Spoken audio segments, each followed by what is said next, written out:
राधे राधे दोस्तों, स्वागत है आप सभी भक्तों को अपनी YouTube चैनल श्री वृंदावन धाम को डोट। इस चैनल पर आप सभी भक्तों के लिए प्रतिदिन पूज्य गुरुदेव जी की अमृत वाणी श्रवण करने की लाभ प्राप्त होगा। इस चैनल को क्रिएट करने का एक ही मकसद है, आप सभी भक्तों के पास संतों की अमृत वाणी का लाभ प्राप्त हो सके। अगर आपने इस चैनल को सब्सक्राइब नहीं किया तो ज़रूर सब्सक्राइब करें और बेल आइकॉन को दबाना ना भूले। बहुत बार ऐसा देखने को मिलता है, जो ज्यादा भगवान का पूजा पाठ करता है वही सबसे ज्यादा दुखी होता है, जबकि कोई नास्तिक आदमी जो भगवान को नहीं मानता, कभी पूजा पाठ नहीं करता, कभी संतों का संग नहीं करता, वह सबसे ज्यादा सुखी जीवन जीता है। यह सब चीजें देखकर कभी कभी तो ऐसा लगता है कि भगवान ही गलत है, भगवान का न्याय ही गलत है। यह कोई कहानी नहीं है, ऐसा हर किसी के साथ होता है।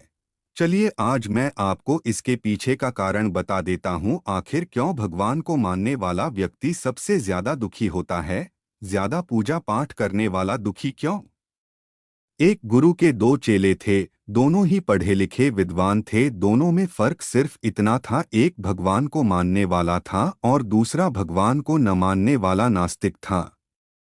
एक ऐसा था जहां पर भगवान की कथा होती थी, जहां सत्संग होता था, जहां भजन होता, वहां दौड़ के चला जाता और भगवान की पूजा पाठ करने लगता।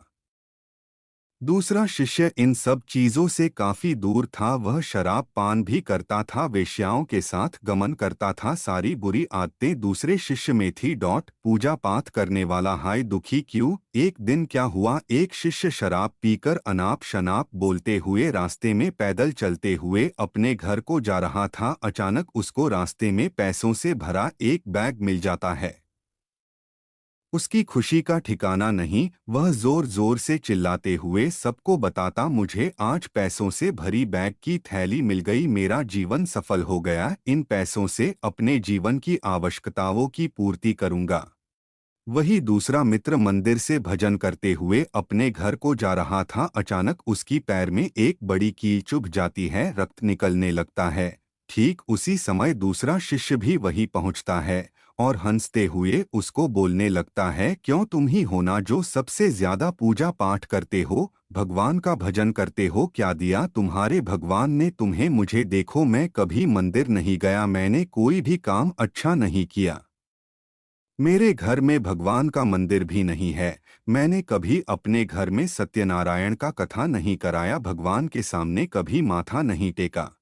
फिर भी मैं कितना संपन्न हूँ, अमीर हूँ, मेरे पास पैसों की कोई कमी नहीं है, सबसे ज्यादा सुखी जीवन में ही जी रहा हूँ। अच्छे शिष्य को उसकी बात चुभने लगी। उसने मन ही मन विचार किया, हाँ यह तो सच बोल रहा है, मैं कितना पूजा करता हूँ, मैं कितना भगवान को याद करता हूँ, फिर भी मैं इतना दुखी हूँ।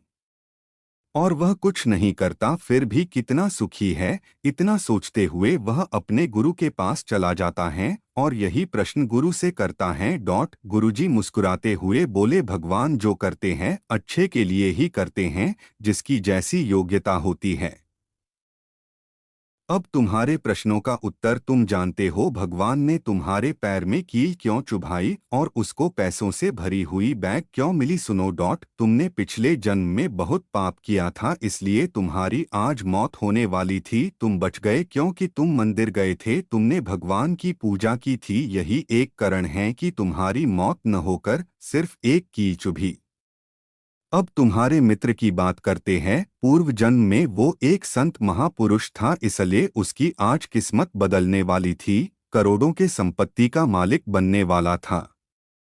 मगर इस जन्म में उसने काम नहीं किया, इसलिए पूर्व जन्म के फल के अनुसार उसको थोड़े पैसे ही मिले, जबकि वो अरबों के संपत्ति का मालिक बनने वाला था। भगवान को दोष देना छोड़ दो, अपने वर्तमान के समय का सदुपयोग करो, भविष्य अपने आप सुधर जाएगा।